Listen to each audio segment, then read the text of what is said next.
يا أمة محمد صلى الله عليه وسلم، لا تأمنن عدوا ولو دنا للمنية، فحية السم تدعى في حالة الموت حية.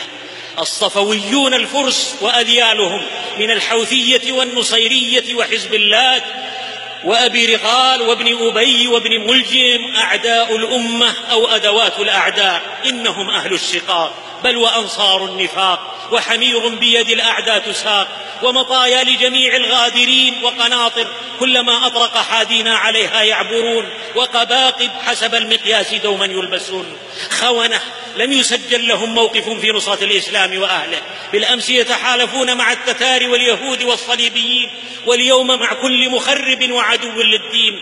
ففي الشام والعراق واليمن بهمجية يفجرون ويذبحون ويحرقون ويهددون ويهجرون، يهدمون المساجد والدور، ويقتلون العلماء والرموز، وبالموت لأمريكا يجعجعون، وما هم إلا بغالها يسيرون في ركابها وينفذون مخططاتها. سقط القناع وانكشف المستور، وبانت الحقيقة والصبح ما فيه لعين ريبة.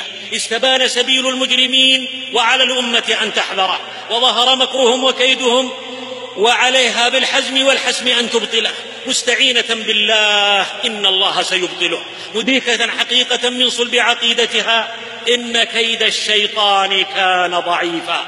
أظهر الذئب غدره فأعدوا له العصا، عصر التغاضي أدبرا، صار القطار نافثا دخانه وصفرا، والثور إن جن فلا دوا سوى أن ينحرا، تبا له من لم يعش ولم يمت غضا فرا.